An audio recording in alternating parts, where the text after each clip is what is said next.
Hi and welcome back. In this section, we're going to cover some of the key concepts that anybody working in PR needs to get their head around. Traditional versus digital media. The first concept we need to explore is the difference between traditional and digital media. Traditional media is all those magazines, news channels on radio or TV, and newspapers that were around before the internet. Anything printed or broadcast on the radio or television is considered traditional. Digital media is anything online. From your own website to social media such as YouTube and Facebook, online publications, podcasts and apps. One of the huge benefits of digital media is that your story lasts longer because it's saved in searchable archives. That means it doesn't have a shelf life. Some people talk about digital PR as being about dealing with online publications, but that's a very narrow definition. Digital PR is about working with digital publications and using digital platforms and channels to communicate with your audience. But it's also about embracing technology, using software and online tools to design, manage, and measure your campaigns. Print versus broadcast versus online. When we talk about the media, we're referring to a very broad category that includes really anything that is published by one person or organization to be consumed by other people or organizations. But generally, there are three types of media, and when dealing with them from a PR perspective, you need to think about them differently. Print media, for example, magazines such as Cosmopolitan or National Geographic, and newspapers such as the Financial Times or the New York Times. Because these publications have to be printed, they take extra time to reach consumers. That means if you want your story to be included in one of their articles, you need to allow extra time to work with them. You need to know when their print deadlines are and work around those.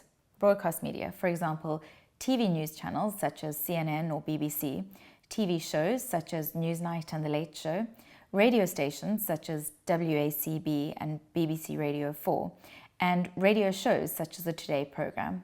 Broadcast media has changed quite a lot in the last decade or so. In the old days, TV and radio stations would broadcast news shows at regular intervals throughout the day, such as the 6 o'clock news. Now we have 24-hour news, which means there is much more of a requirement for these channels to produce news as it happens, and they have more time to cover more stories. But they're also very competitive with each other to capture more views, so they like to focus on the most newsworthy content. It's also worth noting that because a lot of broadcast news happens live, it can be very unpredictable. One story can quickly be overshadowed or pushed out of the way by another breaking story. Online media is anything that is published online, for example, blogs like Perez Hilton, and online media outlets such as the Huffington Post. Because there's no need to send the publication to the printers, online media outlets don't have deadlines. They publish when the story is ready.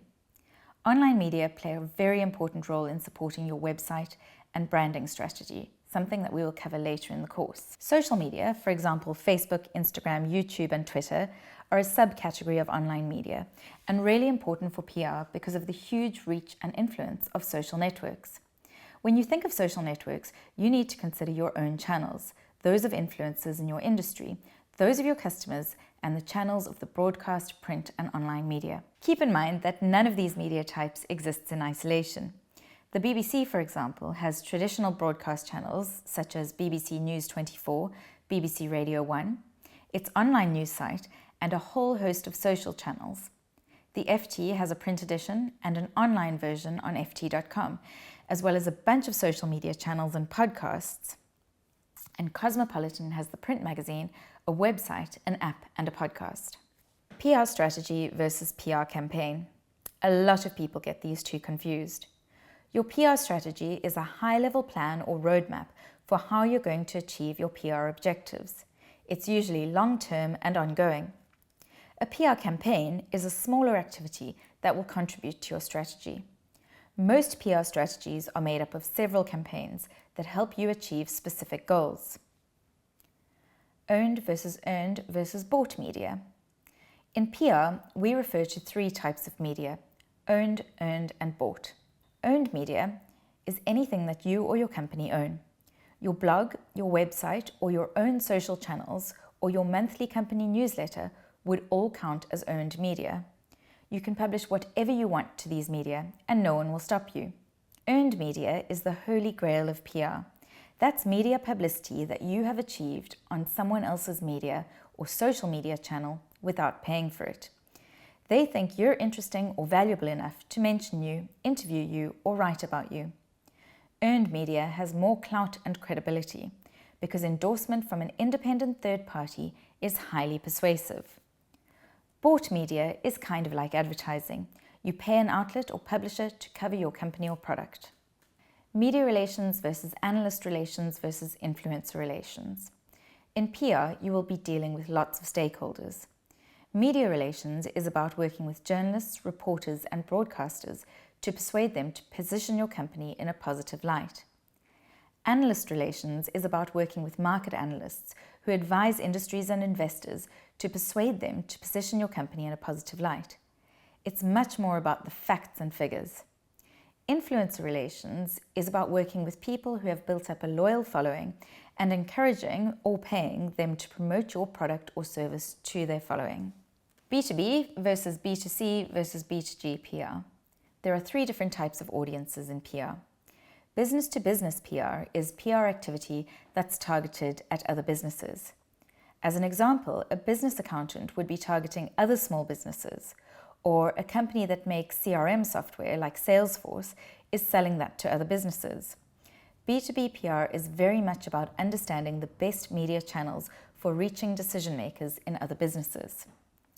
Business-to-consumer PR, which is also just known as consumer PR, is PR that is targeted directly at the general public or consumers. For example, a supermarket chain or a meditation app would be targeted directly at consumers.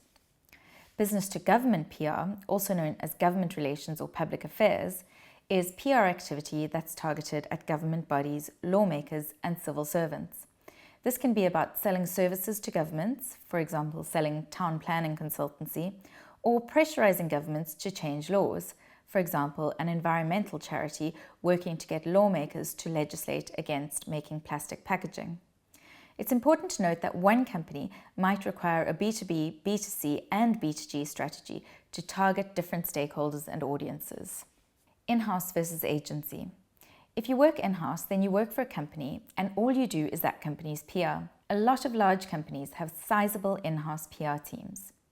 If you work for an agency, that agency will have multiple clients and you'll work on PR strategies for a range of different companies. There are benefits and drawbacks to both. Decision makers and budget holders.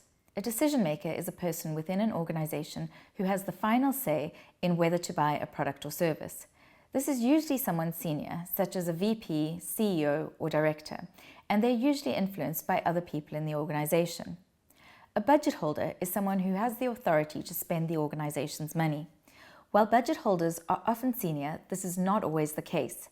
For example, an office manager will often have a budget to spend on things such as stationery or flowers. So, now that you've got some of the key concepts in PR nailed down, our next step is to look at how digital PR activity can be used to drive traffic to your company's website. This is a huge development in the PR industry and can have a major impact on the success of your business. So keep watching and I look forward to seeing you in the next lesson.